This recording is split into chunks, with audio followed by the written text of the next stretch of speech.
Natalie lifted her glass and smiled across the room. "I also want to thank Ellie," she said brightly. "Dad told me she inherited some money last year, so I'm sure she'll be happy to help pay for my wedding." The restaurant went silent. Forks stopped halfway to mouths. A few people glanced at each other, unsure if they had heard correctly. Someone near the bar let out a small, awkward laugh that died almost immediately. 40 people were watching me. Natalie stood at the center of the room, glowing in the warm light of the engagement party, her fiancé's hand resting proudly on her back. My husband sat beside me, his fingers tightening around mine as confusion slowly spread across his face. I felt every pair of eyes turn toward our table. For 8 years, that young woman had barely spoken to me. Now she was smiling at me in front of an audience and asking for $40,000 like it was the most natural thing in the world. For a moment, no one moved. Then someone whispered, "Did she just ask her stepmom to fund the wedding?" Another guest shifted uncomfortably in their chair. A woman at the next table raised her eyebrows and leaned closer to hear what would happen next. Natalie kept smiling, waiting. The way you wait when you already believe you know the answer. I slowly pushed my chair back and stood up. The sound of the chair scraping against the floor echoed louder than it should have. I looked at her for a long second, and then I asked one simple question. So the last 2 months were fake. A ripple moved through the room. Natalie's smile faltered just slightly. "You were only being nice to me," I continued calmly, "because you wanted access to my inheritance." Someone near the bar quietly said, "Oh, wow." My husband turned toward me, shock written across his face. He hadn't known this was coming. That much was clear. Natalie's expression hardened. "It's not fake to be nice to family when you need help," she said. Family. The word hung in the air like a challenge. In that moment, standing in a room full of people who suddenly understood exactly what was happening, I realized something painful and incredibly simple. The sudden kindness, the lunches, the friendly texts, none of it had been reconciliation. It had been preparation, and that night would cost my husband his relationship with his daughter. It would fracture our family in ways none of us were ready for. Because sometimes patience isn't mistaken for kindness. Sometimes it's mistaken for permission. My name is Ellie Rose. I'm 50 years old, and for 8 years I lived inside a family that never truly let me belong. Before I continue, if stories about family boundaries, emotional manipulation, and quiet betrayals resonate with you, please like this video, subscribe to the channel, and share your thoughts in the comments. I read them all, and your perspectives matter more than you know. David and I have been married for 8 years. He's 48, steady, thoughtful, the kind of man who believes that love is shown through consistency rather than grand gestures. He works long hours, but he always comes home present. From the beginning, I knew he had a daughter from his previous marriage, Natalie Rose, now 24. When David and I started dating, Natalie was 16, old enough to form her own opinions, old enough to decide very clearly that she didn't want me in her life, and she made that decision very clear from the beginning. I didn't take it personally at first. Divorce is hard on kids, especially teenagers. I understood loyalty conflicts.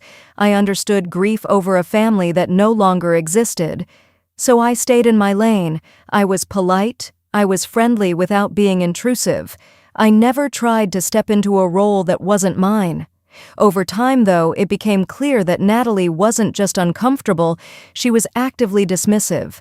At family gatherings, she'd leave the room when I entered. If I tried to join a conversation, she would talk over me louder, faster, as if I wasn't there. Birthday dinners felt like performances where I played the role of the extra smiling quietly at the edge of the frame. I still showed up. To her high school graduation. To college events. I bought thoughtful gifts, remembered details about her interests, asked about her classes.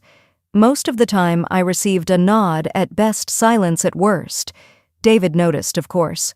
He spoke to her gently more than once, reminding her about basic courtesy. Every time I asked him not to push.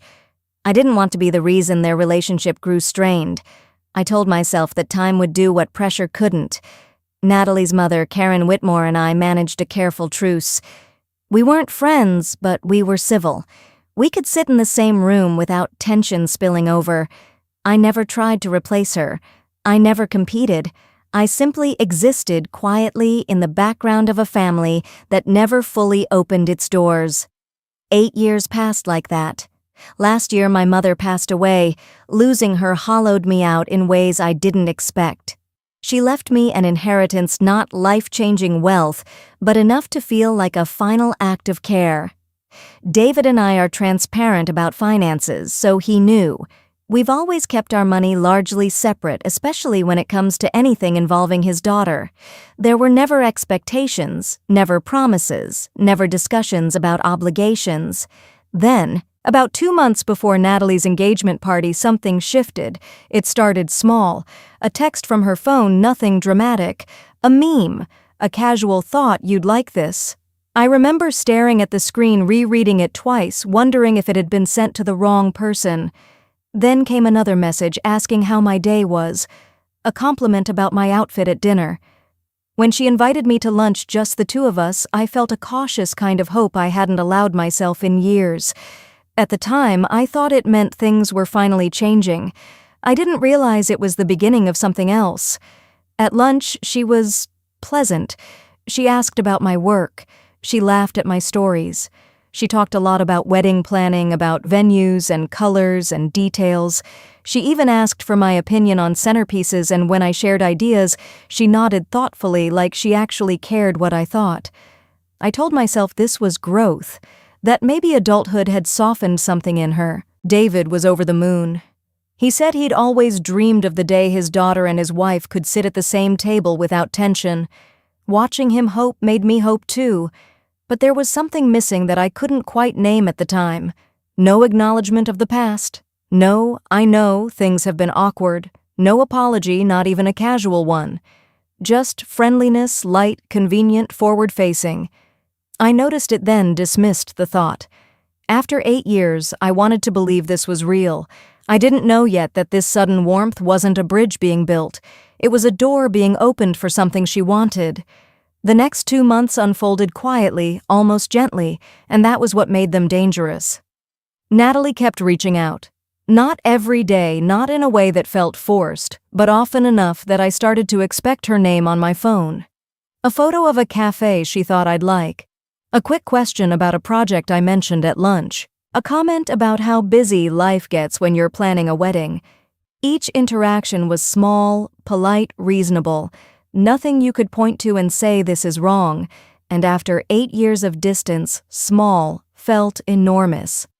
I tried to pace myself. I reminded myself not to read too much into it. But hope has a way of sneaking in when you're tired of guarding against disappointment. I found myself replaying conversations in my head, wondering if this was the beginning of something different, not closeness, not suddenly being mother and daughter, but something civil, something human. David noticed the shift immediately. He didn't push it, but I could see the relief in him. For years, he had lived with an invisible tension, loving his daughter fiercely while watching her keep a careful distance from his wife. Every time Natalie texted me, every time she invited me into a conversation, instead of shutting me out, it felt like a small weight lifting from his chest. "Maybe she's grown," he said once cautiously, as if he didn't want to scare the moment away. Maybe this is her way of reaching out. I wanted that to be true, for his sake as much as mine. Natalie invited me to another lunch, then a quick coffee a week later. We talked about her fiancé, Ethan. About venues she was touring, about the chaos of seating charts and family expectations. She laughed easily when she talked about planning, and she seemed genuinely interested in my opinions. I have a background in event coordination, and she leaned into that, asking questions, nodding thoughtfully, scribbling notes in her phone. It felt like being led into a room I'd been standing outside of for years. But there was still a line she never crossed. She never mentioned the past, not once. No acknowledgement of how she'd treated me. No, I know I wasn't easy, or I'm sorry if I made things uncomfortable. It was as if the previous 8 years didn't exist. We were only allowed to move forward, not look back. I noticed it. I filed it away, and then I told myself that maybe this was her way of coping. Maybe naming the past felt too vulnerable. Maybe I didn't need an apology to move on. That was the compromise I made with myself. David stayed on the periphery, careful not to insert himself. He didn't ask Natalie questions about me. He didn't celebrate too loudly. He simply watched, hopeful, trying not to interfere. He mentioned once in passing how expensive weddings had become, the way people feel stretched trying to do everything right. It was an offhand comment, nothing more, a general observation. At the time, it felt harmless. Natalie's mother, Karen, remained distant but neutral. She didn't reach out to me, but she didn't block the change either. On the surface, things looked calm, balanced, almost normal. Friends started to comment, "It's nice you and Natalie are getting closer. That must mean so much to David." I smiled and nodded, careful not to oversell it, but inside, I felt something soften. Maybe patience really did pay off. Maybe being quiet, steady, and respectful for long enough eventually earned you a place. Looking back, I realize how much emotional labor I was doing to protect that fragile hope. There were moments that didn't sit quite right.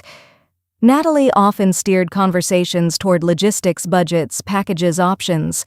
She spoke with the confidence of someone used to getting things done, of someone who expected solutions. When I offered ideas, she accepted them easily. When I asked personal questions, she answered politely, but briefly, then redirected. I told myself it didn't matter, that this was progress on her terms.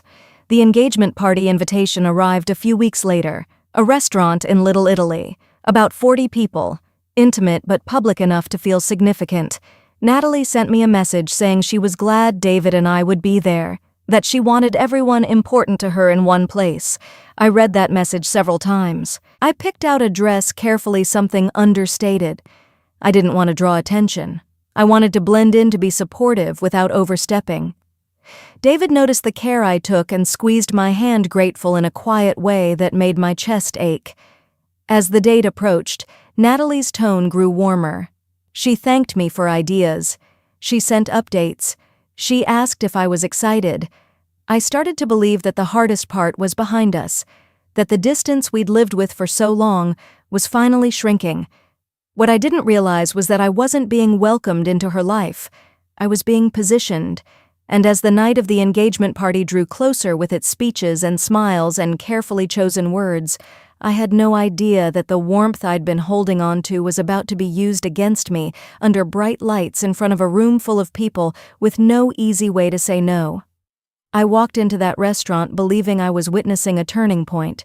I didn't know I was about to become part of a performance.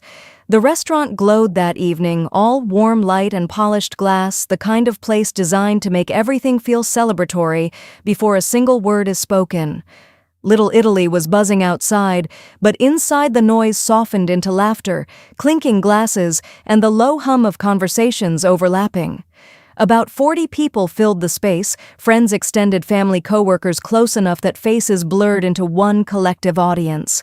Natalie looked radiant. She moved through the room with confidence, greeting people, easily accepting compliments like they belonged to her. Ethan stayed close, smiling, a hand at the small of her back. David stood a little straighter than usual, pride and relief written all over him. I watched him take it in the way parents do when they believe a chapter is closing cleanly. For a moment, I let myself feel it too. Natalie came over early in the evening, hugged David, then turned to me with a smile that would have been unthinkable a few months earlier. "I'm really glad you're here," she said. It was simple, but it landed harder than she probably knew. I thanked her, meaning it. Dinner progressed smoothly. Plates arrived, wine was poured, and conversations stayed light. I answered questions about work, nodded along to wedding talk, kept my role modest. I didn't want to take up space that wasn't mine. I didn't want to risk breaking whatever fragile truce had formed. Halfway through the meal, Natalie stood and tapped her glass. The room quieted instinctively. Chairs shifted. Phones appeared in hands. This was expected. Engagement parties come with speeches, but something in the air tightened anyway. I felt it before I understood why. She thanked everyone for coming. She talked about Ethan, about love, about how supported she felt. Her voice carried easily, practiced without sounding rehearsed. Then she turned toward our table. "I also want to thank my dad," she said, smiling warmly at David.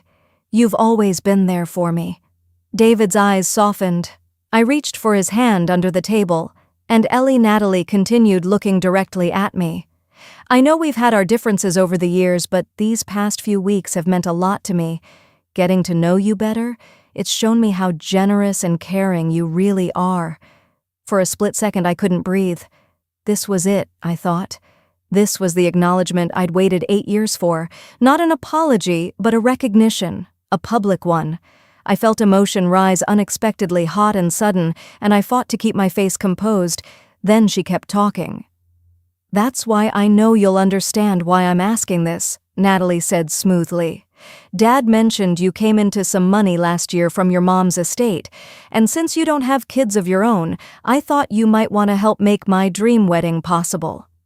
The room went very still. "The venue we love offers an all-inclusive package," she added, as if explaining something practical.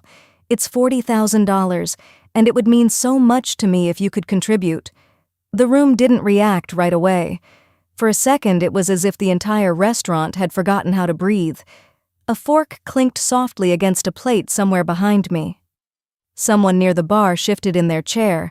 I noticed a woman across the table slowly lowering her wine glass, her eyes flicking between Natalie and me like she wasn't sure she had heard correctly. A few people exchanged quick glances. Others suddenly became very interested in their plates. Natalie, meanwhile, stood perfectly still in the center of the room, her hand resting lightly on Ethan's arm. She was smiling the same warm smile she had been wearing all evening, but now it felt different. Patient, expectant, like someone waiting for a door to open that they were already certain would. Beside me, David turned slightly in his chair. I felt his fingers tighten around mine under the table, confusion written plainly across his face. He hadn't known. And judging by the way several guests were now looking directly at me, everyone in that room seemed to understand something David didn't yet. Natalie was waiting for my answer, and 40 pairs of eyes were waiting with her. No one said a word. What would you have done in that moment? For a second, I couldn't believe what I had just heard. If someone publicly pressured you like that in front of 40 people, how would you respond? Tell me honestly in the comments, what would you have done in my place? And if you believe no one should be manipulated like this, please take a moment to like the video. There it was. Not a question, not a private conversation, a declaration, wrapped in gratitude, delivered under lights in front of witnesses with just enough softness to make refusal look cruel. I felt heat flood my face, then drain away just as quickly.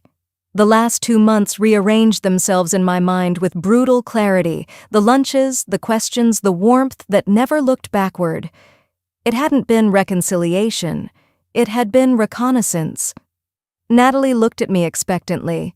Around us, faces flickered with curiosity. Some people smiled already, assuming the answer. Others watched carefully, sensing tension but not its source. David turned toward me, confusion etched across his features. He hadn't known. That much was clear. His hand tightened around mine, grounding, and panicked all at once. I stood. My chair scraped softly against the floor, loud in the silence. My heart pounded, but my voice surprised me with how steady it sounded. "So the past 2 months were fake," I said. "You were just being nice to get access to my inheritance." A ripple went through the room. Natalie rolled her eyes just slightly. "It's not fake to be nice to family when you need help," she said. "That's what families do." Family. I let the word sit between us. Family, I repeated. "I've tried to be family to you for 8 years. I showed up. I stayed respectful. I accepted being ignored. You couldn't wait to get away from me. And now that you want something I have, suddenly I'm family." Natalie's expression hardened. "You're making this dramatic," she said. "It's just money." My mom says. I shook my head. "This isn't about the amount," I said quietly. "It's about what you did to get here." The truth spilled out faster than I could stop it. You knew I inherited $300,000 from my mother. You knew exactly how to position this so I'd feel guilty saying no, and you chose to do it here like this because you thought I wouldn't dare refuse you in front of everyone. No one spoke. I picked up my purse, my hand steady even as something inside me cracked. "I won't be paying for your wedding," I said. "And I won't pretend this was anything but manipulation." I turned and walked away. David followed me out immediately, calling my name, his voice tight with shock and embarrassment. But I couldn't stop. The air outside felt sharp and cold against my skin, like waking up after holding my breath too long. Behind us, the restaurant doors closed softly. Inside, the party continued without me. And in that moment, standing on the sidewalk under streetlights, I knew that whatever fragile hope I'd been protecting was gone for good. The fallout began before we even made it home. My phone buzzed in my purse as David drove the screen, lighting up again and again in the dark. I didn't need to look to know who it was. Natalie's name felt heavier now, stripped of the warmth it had carried for 2 months.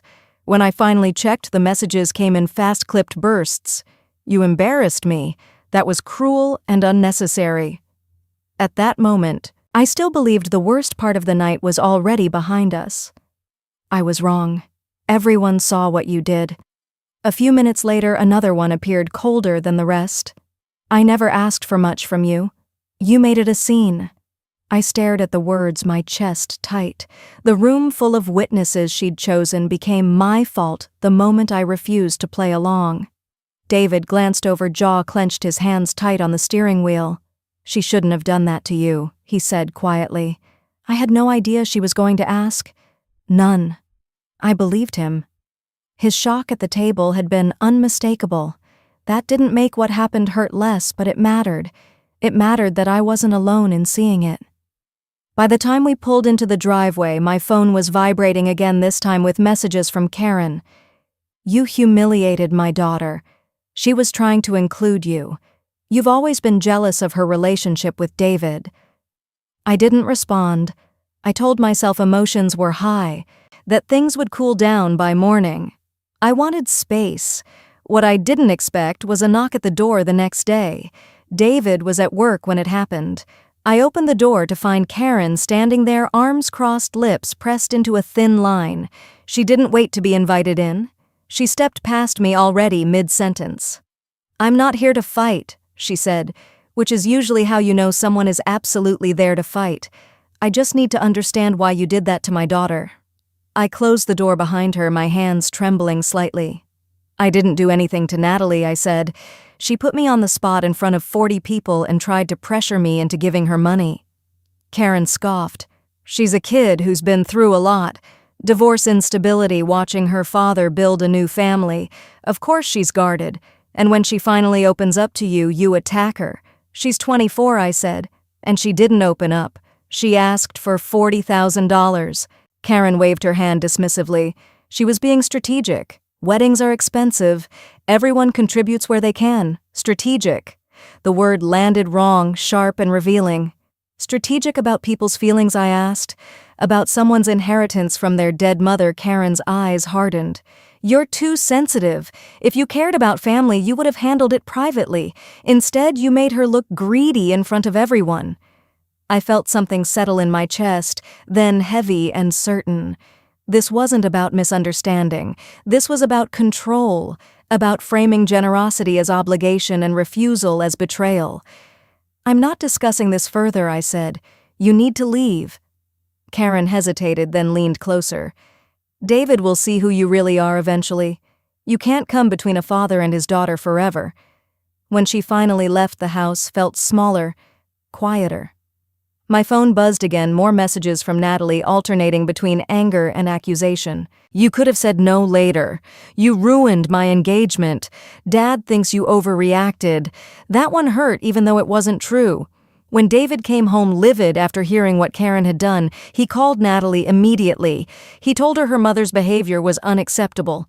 Natalie cried, said everyone was ganging up on her, said she just wanted help with her wedding.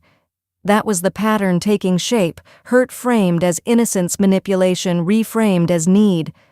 Over the next few days, the pressure shifted from anger to morality.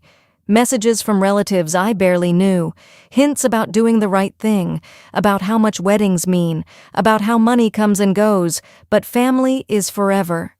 No one asked why the request had been public. No one questioned the timing. The focus stayed on my reaction, not the setup. I tried to hold my ground quietly. I didn't argue. I didn't explain myself over and over. I simply said no. David stood with me, but I could see the toll it took. He was caught between defending his wife and watching his daughter rewrite events in real time.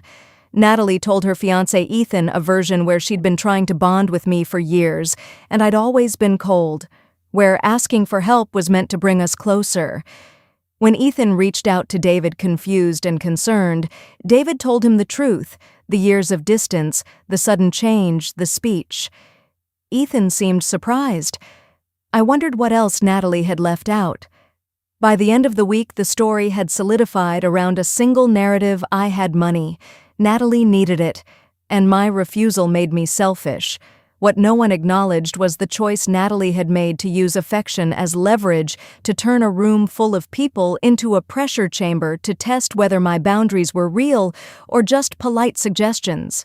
And as the messages kept coming, as Karen's words echoed in my head, I realized this wasn't the end of the conflict. It was the beginning of something much more deliberate. A week passed in uneasy quiet after Karen showed up at our door. The messages slowed, then stopped altogether, and the silence pressed down heavier than the anger had. David and Natalie weren't speaking. He checked his phone more than he realized, his shoulders tense every time it buzzed. Watching him hurt was harder than defending myself. That was why I decided to reach out. Not because I believed I was wrong, but because I could see the cost of holding the line. I texted Natalie and asked if we could meet for coffee somewhere neutral just to talk things through. I kept the message careful, restrained. I didn't accuse. I didn't explain. I simply asked. To my surprise, she agreed. We met at a small cafe in Hillcrest, bright and busy enough to feel public without being intimate. Natalie arrived a few minutes late, sunglasses still on, even though we were inside. She ordered quickly, then sat across from me with her arms folded, already guarded. I started. "I'm sorry for how things happened at your engagement party," I said. I was shocked and hurt, and I reacted in the moment. I should have handled my response privately. She studied me for a long second, then shook her head. "I don't accept your apology." The words landed harder than I expected. "A private apology doesn't undo public humiliation," she continued. "Besides, I don't think you're actually sorry. You're just trying to make yourself feel better." I took a breath, steadying myself. "I wanted to talk about the last 2 months," I said. "I thought we were building something. That meant a lot to me." She laughed, not unkindly, not cruelly, just dismissively. "I was being nice to you for your benefit, Ellie," Natalie said. "Dad kept saying how much it hurt you that we weren't close. I thought if I was friendly for a while you'd feel included, and then maybe you'd want to help with the wedding. It was supposed to be a win-win. A win-win. You'd feel like family." She went on as if explaining something obvious and I'd get help with my special day. "But you made it all about your feelings." I felt my stomach drop, the last pieces sliding into place. "Do you hear yourself?" I asked quietly. "That's manipulation." She shook her head again. "It's not manipulation. It's consideration. I considered your feelings by being nice to you. The least you could do is consider mine by helping." There it was, out in the open, clean, unapologetic. "Real relationships aren't transactional," I said. "You don't manufacture closeness to extract something from someone." Natalie sighed, visibly annoyed now. "You're being naive. All relationships have give and take." I looked at her across the table. This young woman I had spent years trying not to upset, and understood something with chilling clarity. This wasn't immaturity. This was a world view. She leaned forward slightly. "Here's what I need," she said. "You humiliated me publicly. If you want any kind of relationship moving forward, you need to apologize publicly." My heart thudded. "Publicly, yes," she said, as if it were the most reasonable thing in the world, either at a family dinner with my mom there or on social media, somewhere my friends can see it. "And what exactly would I be apologizing for?" I asked. "That you overreacted," she said, "that you misunderstood my intentions, that you made assumptions, and if I don't," she shrugged, "then you're not invited to the wedding. Simple." I stared at her, stunned. "You want me to lie?" I said. "Publicly, to protect your image." Natalie smiled thinly. "I want you to fix what you broke." In that moment, the entire shape of the conflict crystallized. This wasn't about money anymore. It wasn't even about the wedding. It was about control, about whether my boundary meant anything if she pushed hard enough. "I need time to think," I said, standing up. My coffee sat untouched between us. She nodded, already done with the conversation. "Just don't take too long," she said. "Dad's getting tired of the drama." When I told David what had happened, disgust flashed across his face. He called Natalie immediately. He told her behavior was manipulative and cruel, that asking me to publicly apologize for telling the truth crossed a line. Natalie cried. She said he was choosing me over her, that he'd regret it when she had children and he wasn't part of their lives. The words landed like weapons, sharp and deliberate. David listened. Then he told her he loved her, but he wouldn't enable this behavior. She hung up on him. That night I lay awake replaying the cafe conversation, realizing that the warmth I'd believed in had never been meant for me at all. It had been a costume, and when I refused to play my assigned role, the script changed. If you've ever been asked to apologize, not for being wrong, but for refusing to be used, I'd be curious to know how you would have responded. The shift in David didn't happen all at once. It came in pieces like a picture slowly sharpening into focus, each new detail harder to ignore than the last. After the call where Natalie accused him of choosing me over her, David went quiet. Not withdrawn, he still talked, still showed up, but something in him had recalibrated. He wasn't scrambling anymore. He wasn't trying to smooth things over or find language that might soften her reaction. He was watching, listening, processing. That scared me more than his anger ever could have. The messages started again a few days later, this time directed almost entirely at him. At first, they were complaints about me, small, petty things stretched into grievances. Natalie reminded him of moments from years ago, reframed to cast herself as the injured party. A comment I'd made that was suddenly dismissive. A choice of outfit that was now disrespectful. None of it had mattered at the time. Now it was evidence. David didn't respond. He showed me the messages quietly, his face tightening as he read them. I didn't defend myself. I didn't argue. I knew this wasn't about me anymore. Then the tone changed. "You're really going to let her do this?" Natalie texted one night. "I never thought you'd pick a woman over your own child." David stared at his phone for a long time before setting it down. "I'm not picking you or Ellie," he said, more to himself than to me. "I'm picking what's right." The next message came the following morning. "I hope you understand that your choices have consequences," Natalie wrote. "I won't raise my future children around people who don't support me." I watched David read it, watched the color drain from his face. She hadn't said it outright, but she didn't need to. The implication was sharp and deliberate. Comply or lose access to your grandchildren, children that didn't even exist yet, already turned into bargaining chips. "That's not fair," I said softly. He nodded, swallowing hard. "I've always wanted to be a grandfather." That was the moment something broke open in him. He called Natalie immediately. This time there was no careful phrasing, no hedging. He told her the threat was manipulative, that weaponizing hypothetical children to control him crossed a line he couldn't ignore. Natalie cried.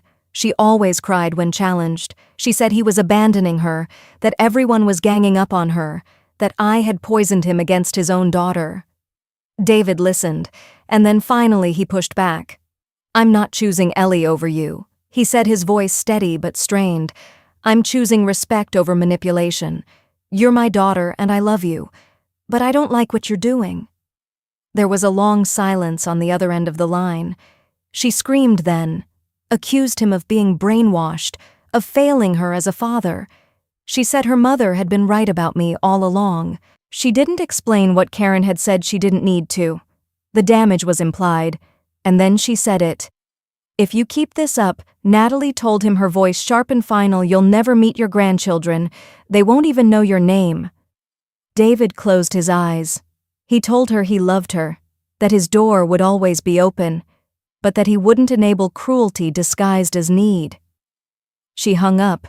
He didn't move for a long time after that, just sat on the edge of the bed staring at nothing.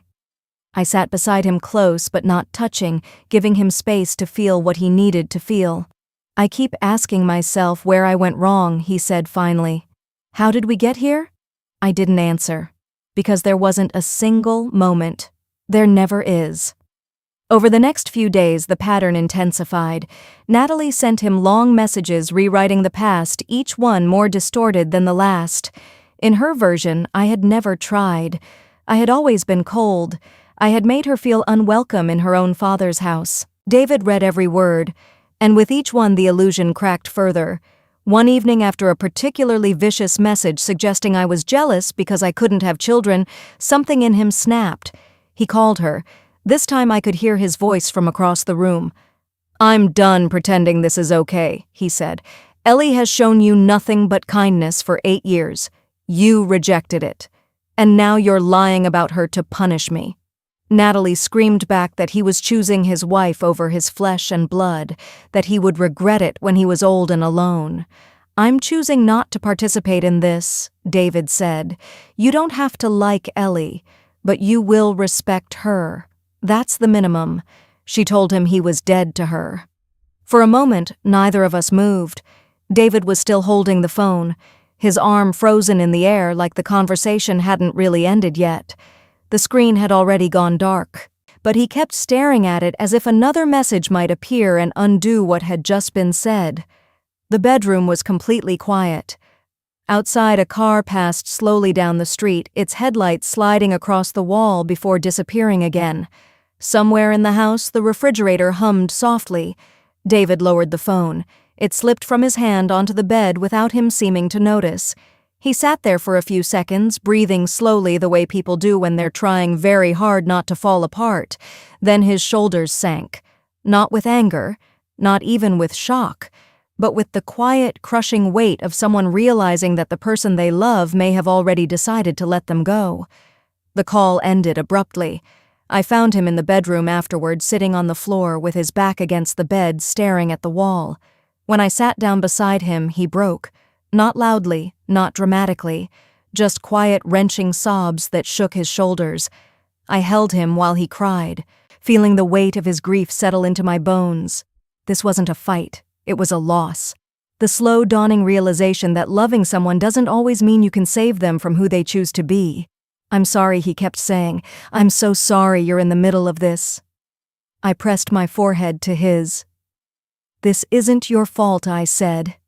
And for the first time I truly believed it, because watching him finally really see what had been happening didn't feel like victory.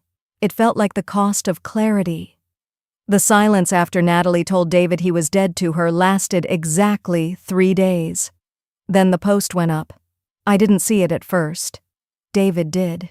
He was sitting at the kitchen table, scrolling absently when his shoulders stiffened. He didn't say anything right away. He just turned the screen toward me.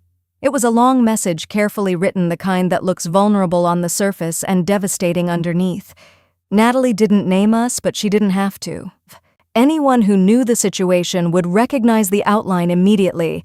She wrote about toxic parents, about fathers who replace their children with new families, about breaking generational trauma by choosing peace over manipulation. She talked about boundaries, about protecting herself from people who didn't support her happiness. She framed herself as brave, wounded, finally standing up for herself. There was no mention of the engagement party, no mention of the public demand for money, no mention of the last 2 months being a strategy. In her version, the story was simple and clean. She had tried for years to connect, and she had been rejected. The comments filled up quickly. People praised her strength, told her she was right to cut negativity out of her life, shared their own stories of parents who chose spouses over children. Each comment stacked on top of the last, reinforcing a narrative that left no room for nuance. David's phone started ringing within the hour. His sister called first, confused and concerned. Friends followed. Even distant relatives reached out gently at first, asking what had happened. The story was spreading faster than we could contain it. David answered when he could. He stayed factual, calm. He didn't attack Natalie. He didn't defend me aggressively. He simply told the truth as it had unfolded.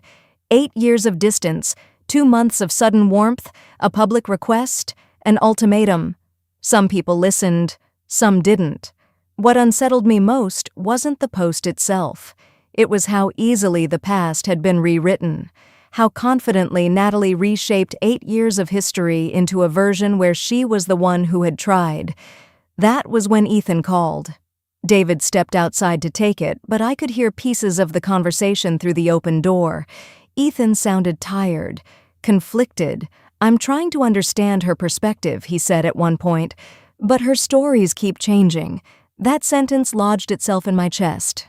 Later, David told me more.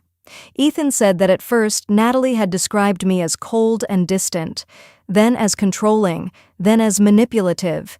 Each retelling added new details that hadn't existed before. I asked her for examples, Ethan admitted. Specific things Ellie did. She couldn't really give any. David was quiet as he listened. When he spoke, his voice was careful, deliberate.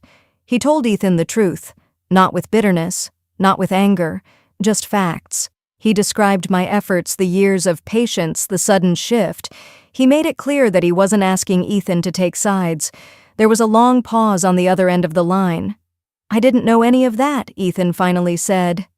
The call ended politely, but something had shifted. The next morning, Natalie called David, screaming. She accused him of turning Ethan against her, of sabotaging her relationship. She said if they broke up, it would be his fault and mine. David listened until she ran out of breath. "I didn't turn anyone against you," he said quietly. "I answered questions honestly." She hung up. By then, the ripple effects were everywhere. David's parents called shaken. Natalie had reached out to them in tears, telling them we were excluding her, refusing to support her marriage. When David explained what had actually happened, there was a long silence. Finally, his mother spoke. "I love her," she said, "but she's acting like a spoiled child." Natalie stopped answering their calls after that. The online narrative continued to grow. People who had never met me now had opinions about my character, about my motives, about my role in a family they only knew through a single post. I tried not to read the comments. Some nights I failed. What cut the deepest wasn't the cruelty, it was the certainty. The way strangers felt so sure they understood a story they'd been handed in fragments. The way Natalie's version left no room for anyone else's pain. David struggled the most. He kept asking himself if he should have handled things differently, if he should have stayed quiet longer, if protecting boundaries was worth the cost of losing his daughter. One evening, after another message from Natalie accusing him of abandonment, he set his phone down and exhaled slowly. "She's not looking for reconciliation," he said. "She's looking for submission." I nodded. That truth had been forming for a while now. Later that night, Ethan called again. He didn't stay long on the phone. He didn't accuse. He didn't defend.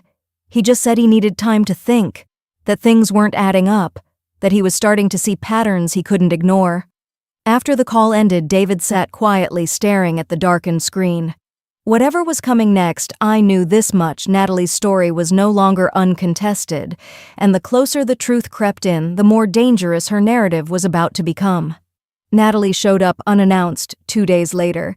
The quiet had been almost unsettling. For 2 days, the house felt strangely calm, the kind of calm that comes after a storm, when you know the clouds haven't really gone anywhere.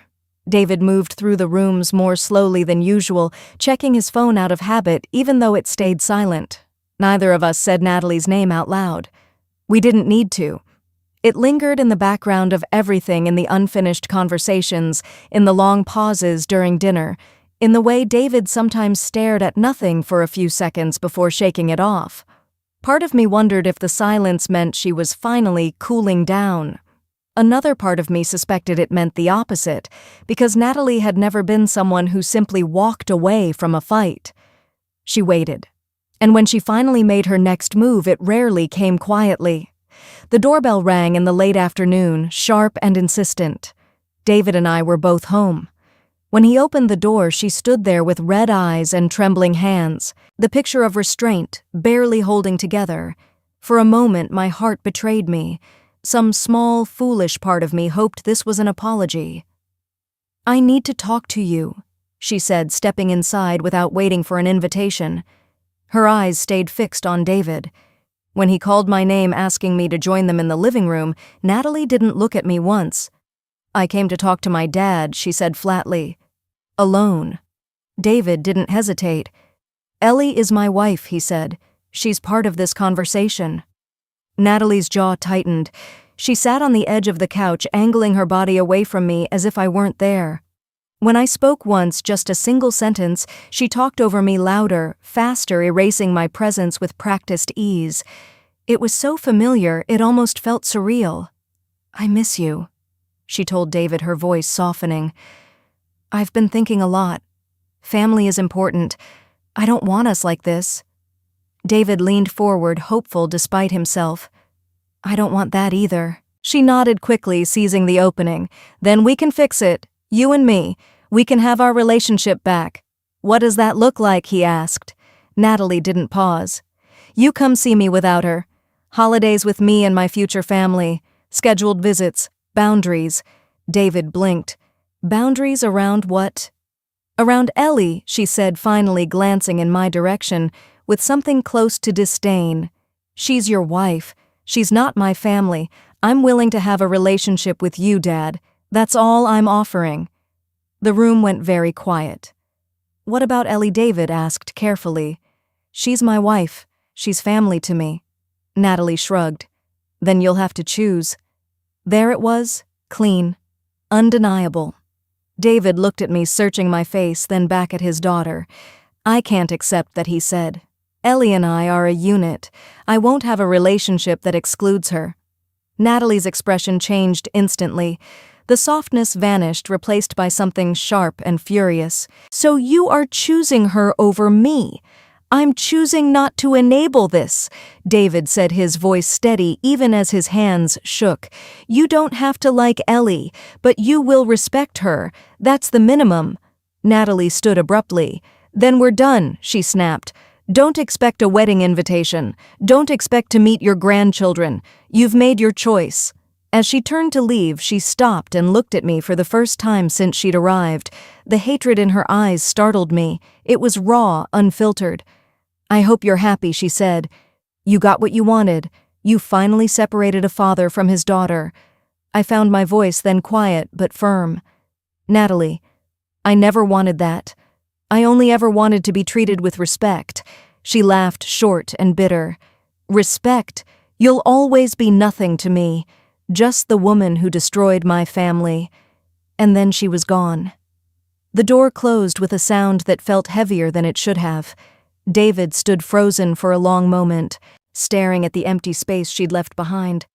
Then his shoulders sagged, and he sank onto the couch, covering his face with his hands. I'm sorry, he whispered. I'm so sorry. I sat beside him and held him as he cried, not loudly, not dramatically, but with the quiet devastation of someone mourning a living loss. This wasn't anger. It was grief. The realization that loving your child doesn't guarantee a place in their life if love comes with conditions you can't accept. In the days that followed, things went quiet again. Natalie didn't reach out. Karen continued to send emails accusing, blaming, circling the same narrative. We didn't respond. Ethan never called back. I don't know what choices he made, and I stopped trying to imagine them. David and I focused on what was in front of us. On our marriage, on the family who showed up without conditions. Some nights were harder than others. Some mornings the weight felt lighter. This wasn't the ending we wanted. But it was the ending Natalie chose. And as painful as it was, there was something honest in finally seeing the truth without excuses. Boundaries don't fix people. They reveal them.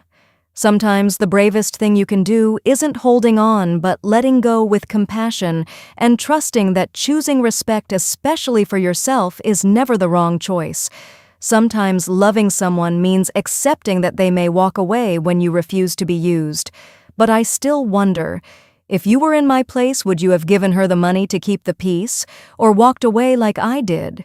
If this story resonated with you, I'd really like to hear your thoughts. What would you have done in my place? Tell me in the comments. And if you believe self-respect should never come with a price tag, please like the video, share it with someone who might relate, and subscribe to the channel.